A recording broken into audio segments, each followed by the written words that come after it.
Hindi ko alam kung may patutunguhan kami, pero ayos lang. Hindi naman laging kailangan ng label. Basta ang alam ko, hindi lahat ng siga masama. Minsan yung mukhang kontrabida, siya pala yung tahimik na bayani.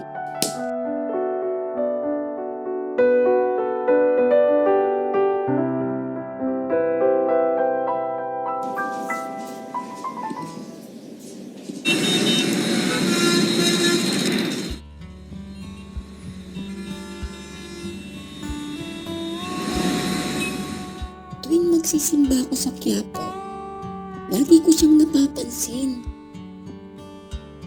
Yung lalaking laging nakatambay sa harap ng simbahan. Maraming tattoo sa braso. Mukhang siga.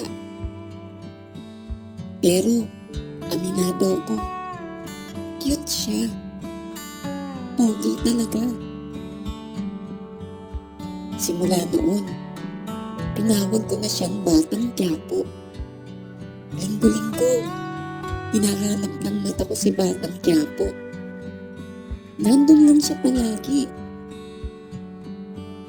Nakatambay. Parang bantay ng simbahan. Di ko alam kung anong meron siya.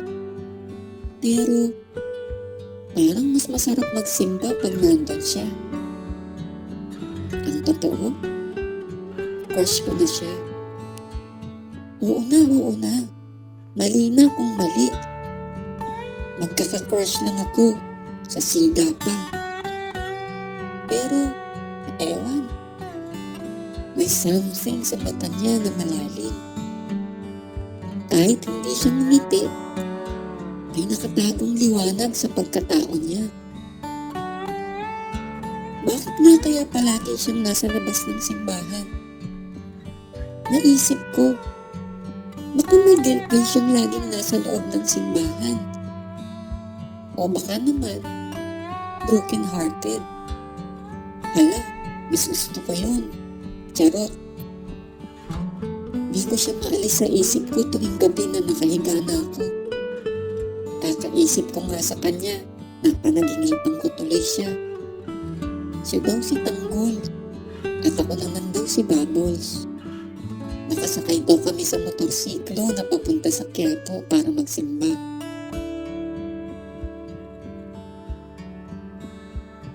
Naging routine ko na tuloy.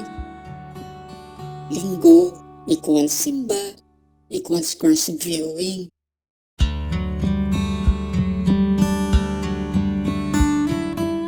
Madalas, sinasadya kong dumaan sa harap niya para magpapansin. Pero, parang deadma lang siya.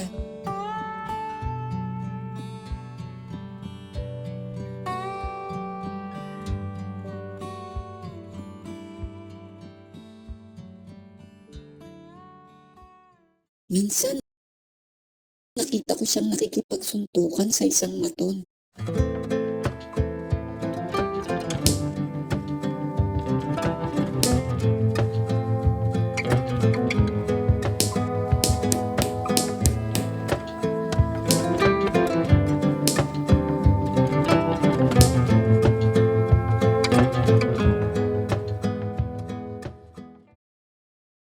Turn off, sabi ko. Nanggugulo lang. Isang araw, nakita ko siyang nakamotor at may kaangkas na girl.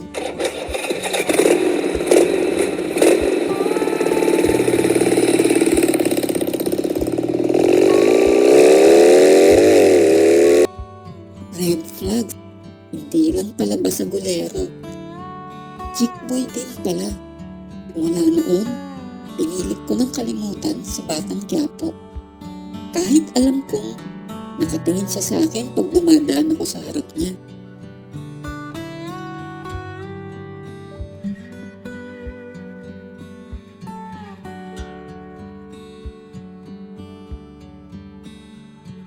Kaya lang minsan, after school, napadaan ako sa isang motor shop.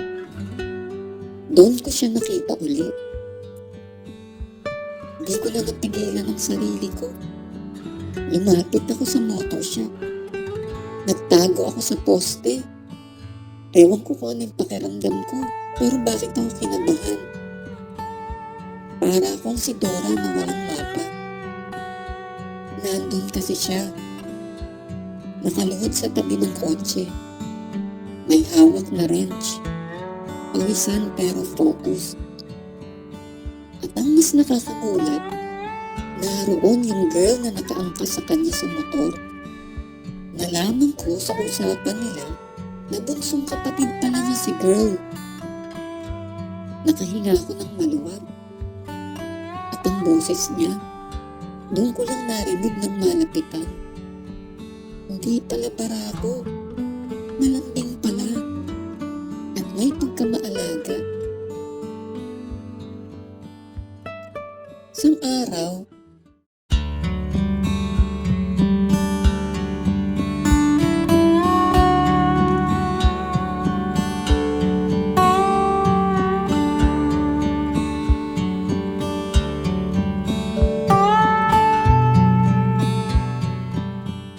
nagkatinginan kami.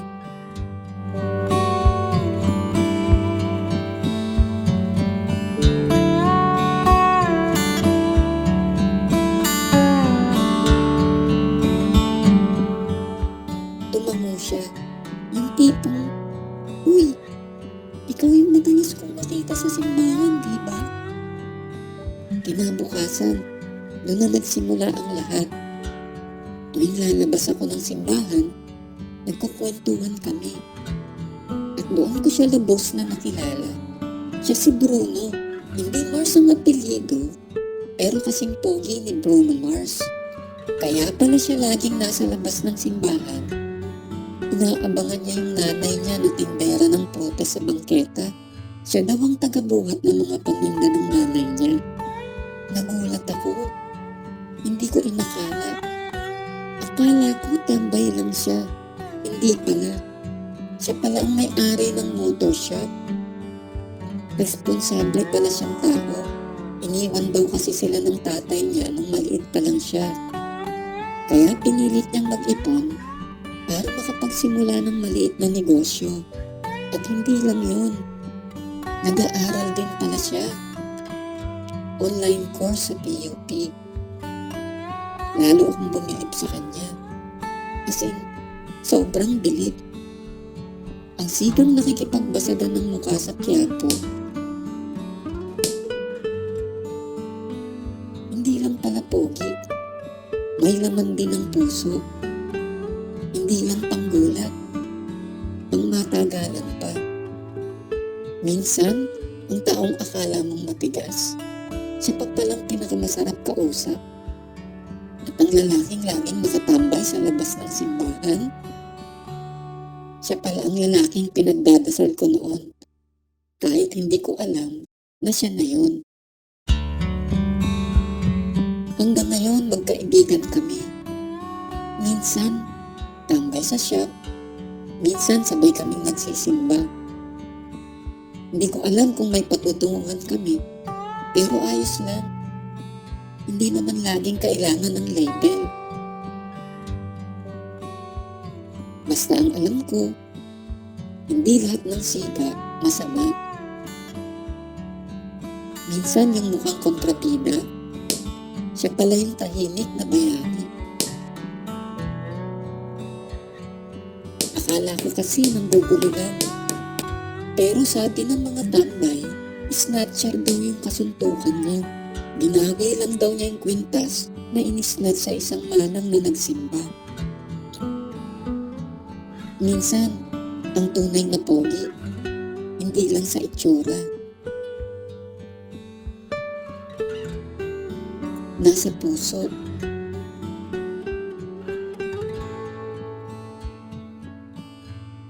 Kaya next time, bago ko maghusga, tatanungin ko muna sarili ko. Baka ako lang yung mababaw magbasa.